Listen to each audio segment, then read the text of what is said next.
Good morning. आज हम शुरू करेंगे नेक्स्ट पार्ट, वो है उपसय संयोजी यौगिकों में बंधन।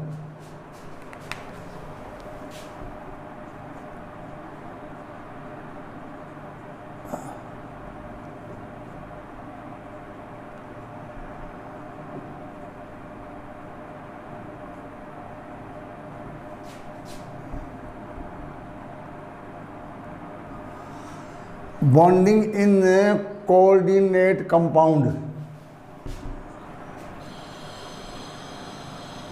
संकुल यौगिकों में लिगेंड और धातु आयन के बीच किस प्रकार बंध बनता है, क्या प्रकृति होती है, यह 3 सिद्धांतों के द्वारा बताया गया है।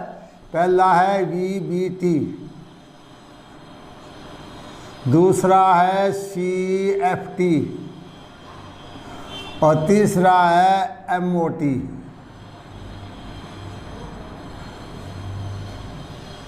अपने 2 सिद्धांतों का अध्ययन करना है। VBT मतलब होता है वैलेंस बॉन्ड थ्योरी, संयोजकता बंध सिद्धांत। क्या है? संयोजकता बंध सिद्धांत।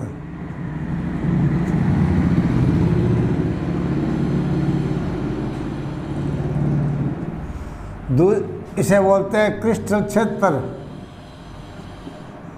क्रिस्टल क्षेत्र विपाटन।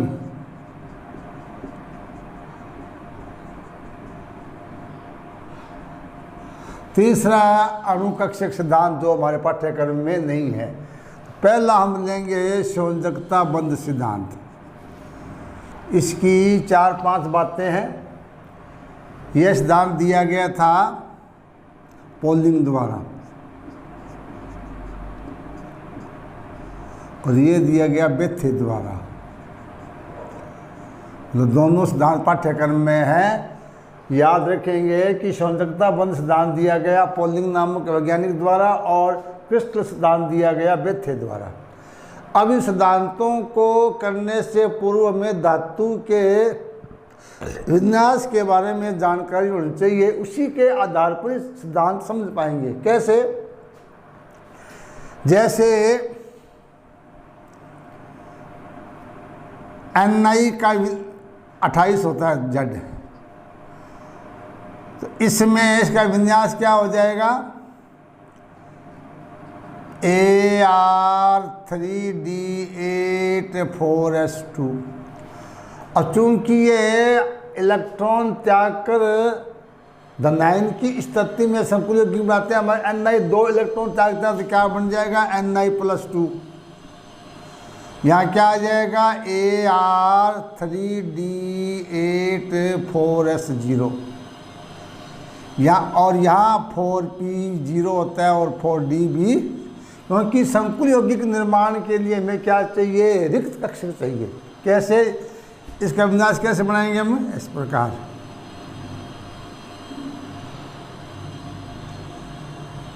S का 1 ही होता है, P के 3 कक्षीय होते हैं और रिक्त के 5 होते हैं।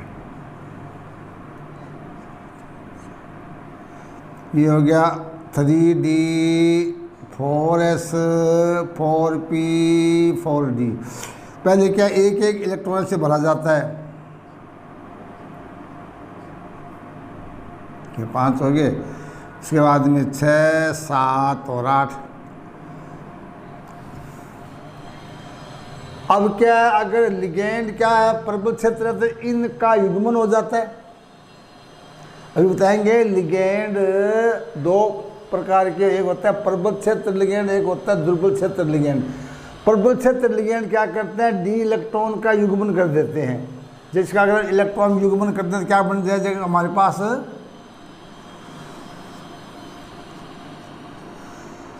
यानी इलेक्ट्रॉन का युग्मन हो जाएगा और ये कक्षक खाली हो जाएगा। तो इसमें पहली बात ये समझिए, क्यों आप जानते हो कि इन यौगिकों के निर्माण में केवल लिगेंड ही एक बंध बनाने में एक इलेक्ट्रॉन युग्म प्रदान करता है। यानी एक कक्षक में 2 इलेक्ट्रॉन, दोनों इलेक्ट्रॉन लिगेंड द्वारा दिए जाएंगे, क्योंकि धातु का कक्षक क्या होगा? रिक्त होगा। आप समझिए कि इस प्रकार ये कक्षक होता है रिक्त परमाणु कक्षक, इसे बोलते हैं परमाणु कक्षक या अपूरित कक्षक, और इसे बोलते हैं अणुकक्षक या पूरित कक्षक। तो ये शब्द बार बार आएंगे। रिक्त परमाणु कक्षक, ये अर्धपूरित कक्षक, इसे बोलते हैं पूरित कक्षक। तो ये जो संयोजकता बंध सिद्धांत है, जो संकुल यौगिकों का निर्माण होता है, इसमें मैंने परिभाषा में बताया था कि लिगेंड जो ऋणायन, धनायन या उदासीन है, वो एक इलेक्ट्रॉन युग्म यानी एक बंध बनाने के लिए दोनों इलेक्ट्रॉन लिगेंड के द्वारा दिए जाएंगे और वो इनके रिक्त कक्षक में प्रवेश करेंगे। तो पहली सिद्धांत क्या कहता है कि केंद्रीय धातु परमाणु में आवश्यकता अनुसार रिक्त sp_d कक्षक होते हैं, जो कि लिगेंडों की संख्या के अनुसार होते हैं। जैसे सिल्वर में 2 लिगेंड की आवश्यकता होती है, 2 कक्षक खाली होंगे। कॉपर में 4 संख्या होती है। जितने रिक्त कक्षक होते हैं उतने ही क्या होते हैं, लिगेंड होते हैं, वो उतने वो इलेक्ट्रॉन युग्म प्रदान करते हैं। तो ये सिद्धांत नंबर 1 लिखेंगे कि यह सिद्धांत पोलिंग द्वारा दिया गया। इस सिद्धांत के अनुसार नंबर 1 केंद्रीय, क्योंकि आप जानते हैं जो यौगिक बनता है तो उसमें धातु आयन बीच में होता है, तो केंद्रीय धातु परमाणु में आवश्यकता अनुसार निर्धारित संख्या में रिक्त sp_d कक्षक होते हैं, जो लिगेंडों की संख्या के अनुसार होते हैं।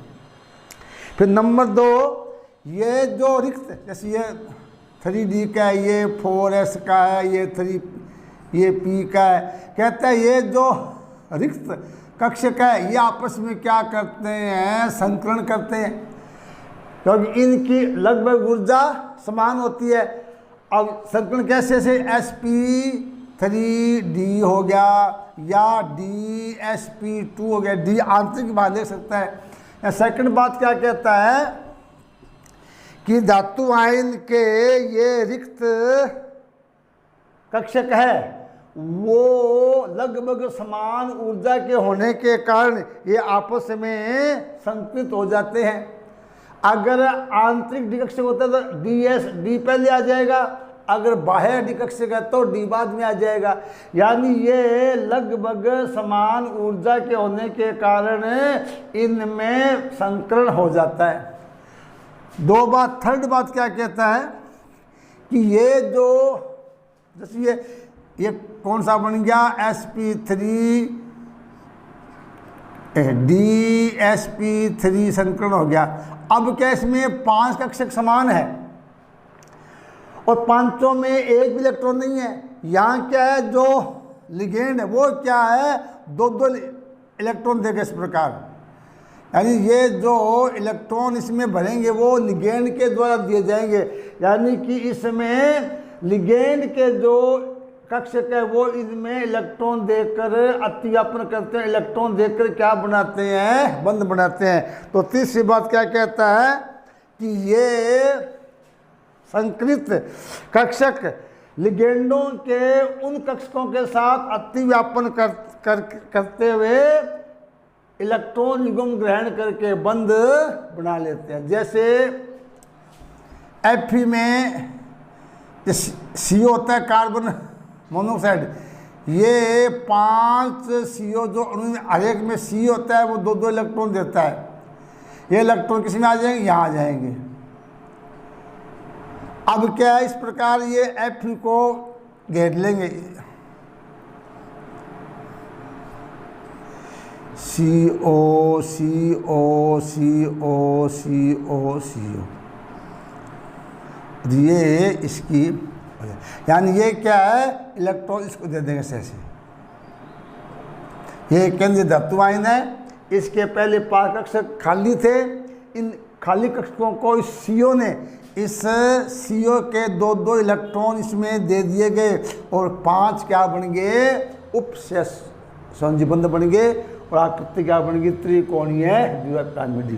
तो तीसरी बात मैंने क्या बताई कि ये संकृत कक्षक लिगेंडों के उन कक्षकों से अतिव्यापन करते हैं, इलेक्ट्रॉन युग्म ग्रहण करके बंध का निर्माण करते हैं।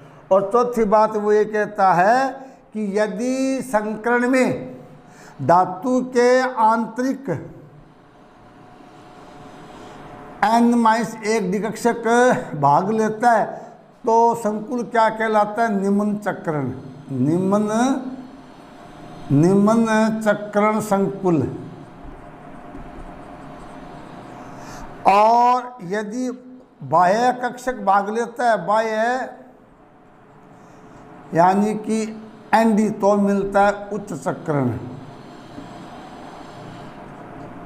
संकुल। अब देखिए इसमें 5 बातें हैं इसमें। पहली बात क्या, संयोजकता बंध सिद्धांत पोलिंग द्वारा दिया गया। इस सिद्धांत के अनुसार नंबर 1, केंद्रीय धातु परमाणु या आयन आवश्यकता अनुसार रिक्त sp_d कक्षक उपलब्ध कराता है जो कि लिगेंडों के बराबर होते हैं। जैसे लिगेंड 5 है तो यहाँ 5 कक्षक क्या हो जाएंगे, इसके पास रिक्त कक्षक हो जाएंगे। नंबर 2 क्या कहता है कि ये जो रिक्त कक्षक है इनकी ऊर्जा लगभग समान होने के कारण ये आपस में संकृत होकर नए कक्षकों का निर्माण करते हैं। जैसे sp3 संकरण, sp3d संकरण, sp3d2 संकरण, dsp2 संकरण, जैसा कि आपने संकरण पढ़ा हुआ है। तो ये क्या बनाते हैं, संकृत कक्षक। अब क्या है, ये जो कक्षक बने कौन से खाली है और कौन से रिक्त है, ये रिक्त संकृत कक्षक लिगेंड के साथ अतिव्यापन करके उतनी संख्या में बंधों का निर्माण करते हैं जिसमें लिगेंड ही दोनों इलेक्ट्रॉन इन कक्षकों को प्रदान करता है। और चौथी बात क्या कहता है कि यदि आंतरिक दिकक्षक भाग लेता है तो संकुल योगी क्या कहलाएगा, निम्न चक्रण संकुल कहलाएगा। और यदि बाह्य कक्षक Nd कक्षक भाग लेता है उसे उच्च चक्रण संकुल कहते हैं। और पांचवी बात यह है कि विभिन्न प्रकार के संकरण की ज्यामिति क्या होती है, निम्नानुसार। पांचवी बात क्या कहता है सिद्धांत कि निम्न संकरण की निम्न ज्यामितियां प्राप्त होती है। कौन कौन सी, यहाँ 3 खाने बना लो 500 पॉइंट में। नंबर 1 संकरण हो जाएगा, यहाँ ज्यामिति, और यहाँ आ जाएगा इसकी उदाहरण। एक बोर्ड में क्या आता है कि इस संकरण का उदाहरण दीजिए। जैसे अगर sp3 संकरण है तो ज्यामिति क्या होती है, चतुष्फलकीय है, चतुष्फलकीय है। और उदाहरण क्या है इसका, NiCO का होल 4 या NiCl4 -2। ये लिगेंड क्या होता है, उदासीन, यहाँ निकल की ओन 0 होती है तो टेट्रा कार्बोनिल निकल या टेट्रा क्लोरिडो निकल निकलेट सेकंड, ये उदाहरण है जिसमें sp3 संकरण होता है। बोर्ड में आ जाता है कि एक संकुल यौगिक का उदाहरण दीजिए जिसमें sp3 संकरण होता है, उसकी ज्यामिति क्या होती है, ये होता है। नंबर 2 dsp2, इसमें होता है वर्ग समतलीय।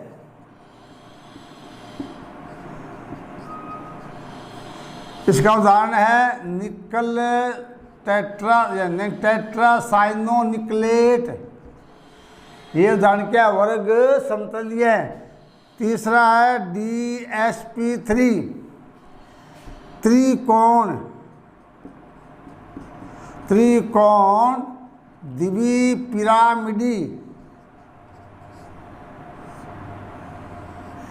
इसका उदाहरण है पेंटा कार्बोनिल आयरन। चौथा है sp3d2 अष्टफलकीय, अष्टफलकीय। और यहाँ इसका उदाहरण आ जाएगा FeH2O का 6+2। और पांचवा है D2sp3, ये भी अष्टफलकीय होता है। उदाहरण जाएगा FeCN, यहाँ -4, या CONH3 -3। तो ये 5 प्रकार के संकरण आपके इसमें संकुल यौगिकों के परीक्षा में ये संकरण दिया होगा, आपको आकृति उदाहरण देना होगा, ठीक है ना। तो ये 5 बिंदु किसके थे? संयोजकता बंध सिद्धांत के।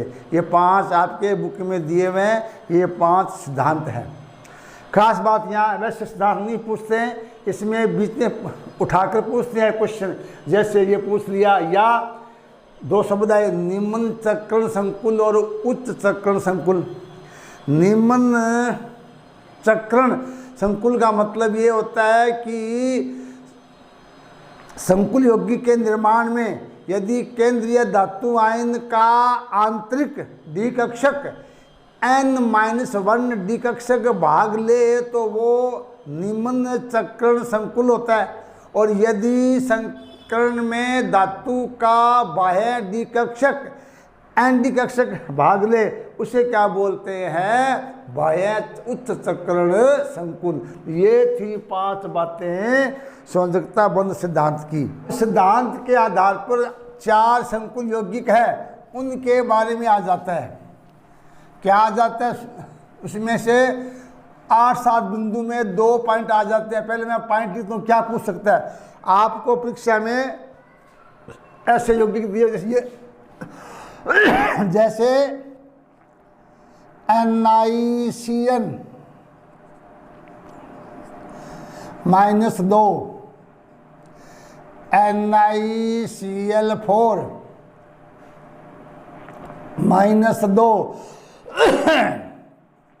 CONH3,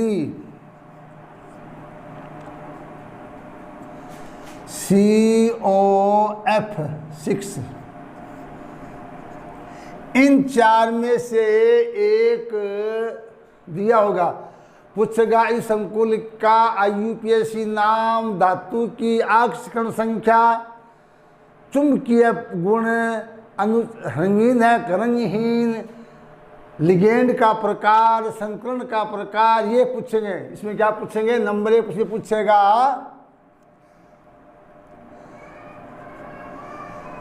धातु आयन की आक्सीकरण संख्या, आक्सीकरण संख्या पूछ सकता है। नंबर 2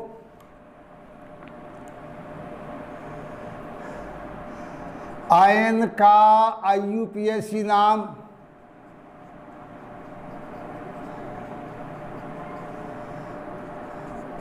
तीन धातु आयन का इलेक्ट्रॉनिक विन्यास,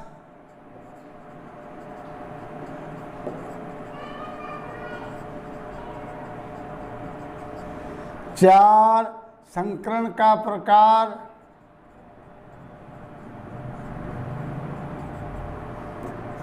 5 लिगेंड का प्रकार,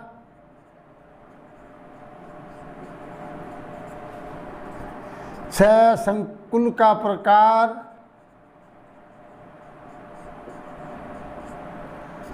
7 संकुल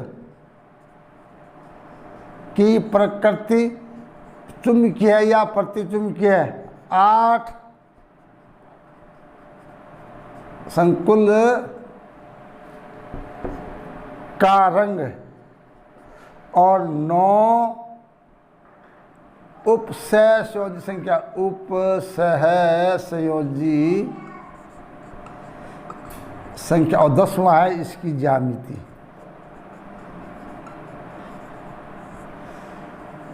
ये 10 बिंदु है, इन 10 में से 2 बिंदु पूछता है।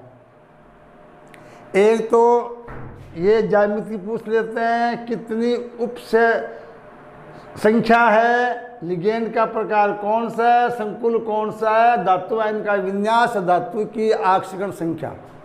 तो एक उदाहरण आप कर लोगे, सारे उदाहरण आपको समझ आ जाएंगे।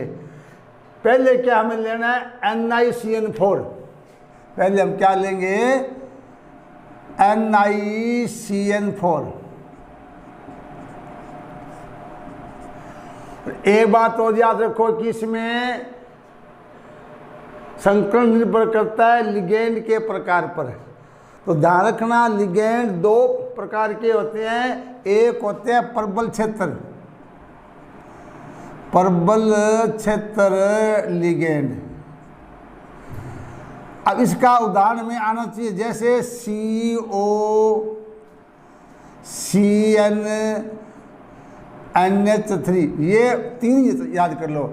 ये 3 ऐसे लिगेंड है जो प्रबल क्षेत्र है, यानी इन अगर ये आ जाए तो ये धातु आयन के इलेक्ट्रॉनों को NO2, ये इलेक्ट्रॉनों को क्या कर देंगे, युग्मित कर देंगे। यानी प्रबल क्षेत्र लिगेंड की प्रेजेंस में निम्न चक्रण संकुल यौगिक प्राप्त होगा। एक होता है दुर्बल क्षेत्र, दुर्बल क्षेत्र लिगेंड, ये होता है H2O, F minus, Cl minus है, सारे allied, bromide minus, ethylene diamine, ये क्या होता है, दुर्बल क्षेत्र लिगेंड। तो इन 10 बिंदुओं का जवाब देने से पहले आपके दिमाग में रहना चाहिए कि लिगेंड कौन कौन से प्रबल है, कौन कौन से दुर्बल है। तो 3 लिगेंड याद कर लें कि प्रबल क्षेत्र आ जाए तो कार्बन मोनोऑक्साइड, साइनो, अमोनिया और नाइट्रो। दुर्बल क्षेत्र में जल, फ्लोराइड, क्लोराइड, ब्रोमाइड और एथिलीन डाइएमीन। अगर ये ध्यान हो तो यहाँ हमें आसानी से इन प्रश्नों का जवाब मिल जाएगा। तो पहला उदाहरण है NiCN4। इसका हमें क्या बताना है, पहले हमें बताना है इसका IUPAC नाम आप इसके जानते ही होंगे। नाम क्या है इसका, 4 है, साइनो, टेट्रासाइनो निकलेट सेकंड, इसका नाम बन गया टेट्रा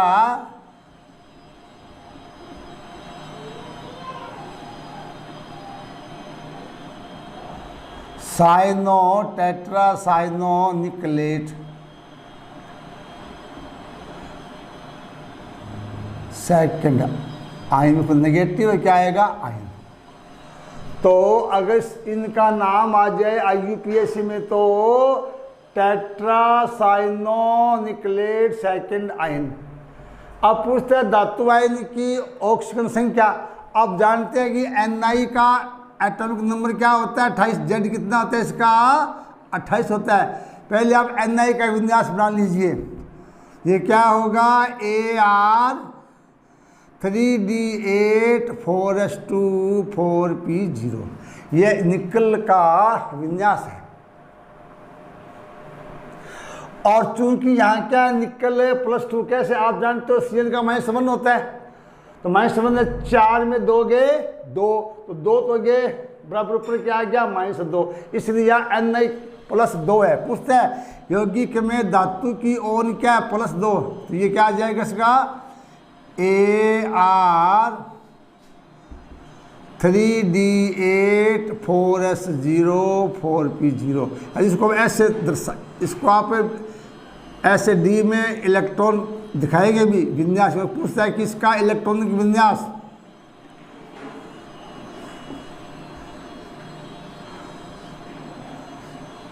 पहले एक इलेक्ट्रॉन भरेंगे,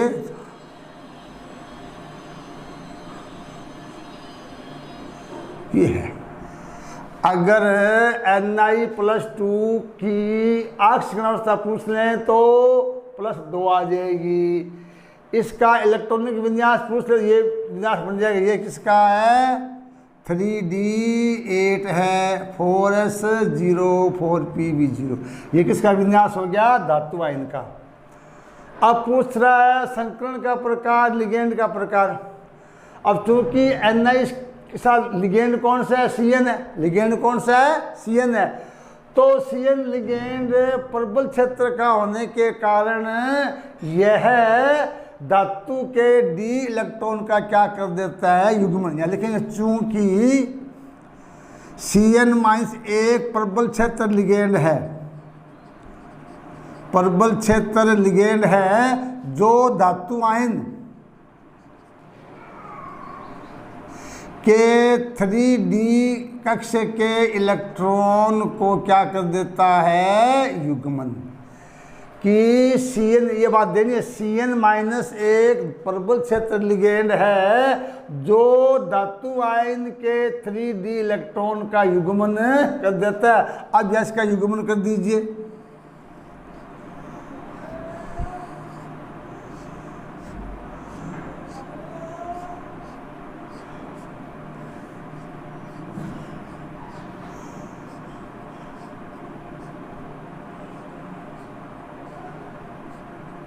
ये हो गए। अब क्या बच गया इसमें? एक तो 3D रिक्त बच गया, एक 4s, आगे 3 क्या हो गए? p। चूंकि हमारे पास 4 लिगेंड है तो यहाँ संकरण क्या होगा? इसमें अब संकरण क्या होगा? 3DsP2। ये बन जाएगा DsP2 संकरण। कैसे बताया हमने कि पहले देखो लिगेंड कौन सा है? ये इसका इलेक्ट्रॉनिक विन्यास हो गया। डी कक्ष में इलेक्ट्रॉन क्या है? अयुग्मित। अगर लिगेंड क्या है? प्रबल क्षेत्र है, तो इन इलेक्ट्रॉन को युग्मित कर दे तो ये क्या बन जाएगा? ये युग्मन हो गया। अब क्या है? लिगेंड 4 है तो हमें 4 कक्ष ये कौन से रिक्त? पहला कौन सा है? 3D 4s 4p। इसलिए एक 3D एक 4s 2 4p के संकरण से क्या बन जाएंगे? DsP2 संकरण बन जाता है। अब NiCN कैसे बनेगा? NiCN बनने पर क्या होगा कि इन 5 कक्षकों को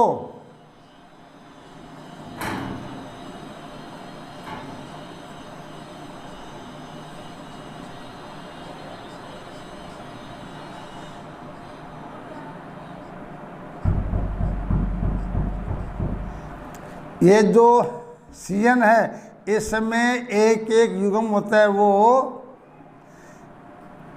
यहाँ प्रदान कर देगा।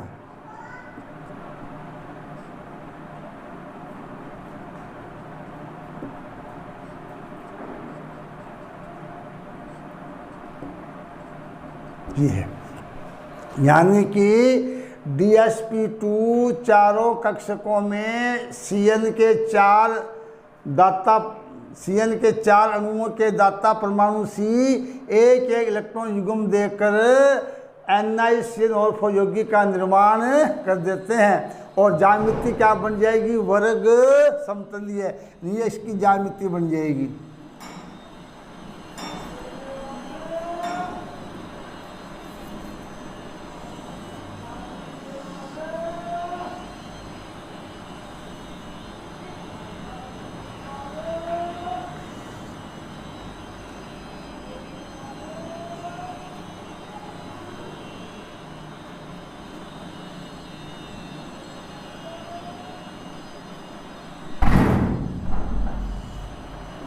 ये अक्ष क्या बन? वर्ग समतलीय। संकरण का प्रकार DsP2, लिगेंड का प्रकार प्रबल क्षेत्र, संकुल क्या? क्योंकि इसमें आंतरिक डिकक्ष से भाग ले रहा है, ये क्या बन जाएगा इसका? ये बनेगा निम्न चक्रण संकुल। निम्न चक्रण संकुल बन जाएगा क्योंकि इसमें आंतरिक डिकोष भाग ले रहा है, तो यह बन जाएगा निम्न चक्रण संकुल की प्रकृति जो चुंबकीय है, अनुचुंबकीय है। तो चूंकि इसमें देखिए संकुल आयन के Ni में सभी इलेक्ट्रॉन क्या युग्मित है, निकल साइनाइड में सभी D के इलेक्ट्रॉन युग्मित होने के कारण इसकी प्रकृति क्या हो जाएगी, प्रतिचुंबकीय। और उसके बाद रंग, चूंकि जब एक भी इलेक्ट्रॉन नहीं है, क्या युग्मित नहीं है, प्रकृति क्या होगी, अनुचुंबकीय, रंगहीन होगा। कि NiCN4 में एक भी इलेक्ट्रॉन अयुग्मित नहीं है, इसलिए इस यौगिक की रंग क्या होगा, रंगहीन। और लास्ट में उप से संख्या ये कितनी है, एक धातु है जितने लिगेंड से घिरा होता है वो क्या कहलाती है, उसकी कोऑर्डिनेट नंबर। या 4 क्या है, कोऑर्डिनेट नंबर है। ज्यामिति क्या, वर्ग समतलीय। अब देखो 10 पॉइंटों के 10 क्वेश्चन मैंने दिया, जवाब मिल गया आपको। क्या, नंबर 1 आपको परीक्षा में आयन दिया होगा, इसमें 10 में से कोई 2 बिंदु आएंगे। पहला क्या पूछ सकता है, इसका IUPAC नाम, तो चारों के नाम आपको आने चाहिए। नंबर 2 धातु आयन का कितना ऑक्सीडेशन नंबर है, विन्यास बना लेंगे आपको, इलेक्ट्रॉन कितनी इलेक्ट्रॉन त्यागने पर यौगिक बनता है तो उसका ये क्या बन जाएगा, इलेक्ट्रॉनिक विन्यास बन जाएगा। उसके बाद में संकरण का प्रकार, लिगेंड का प्रकार, संकुल का प्रकार, सब बातें आपको आ जाएगी। तो ध्यान से देखना, घर जाकर इन तीनों को और बना के देखना, कल मैं और बताऊंगा। बोर्ड में इन 4 में से एक क्वेश्चन 2 नंबर का आता है, उसमें 2 पॉइंट ही पूछेंगे। 10 पॉइंट है, 10 में कोई 2 पॉइंट पूछे जाएंगे। कल दोबारा फिर बताएंगे। आज का एपिसोड यहाँ तक। Thank you.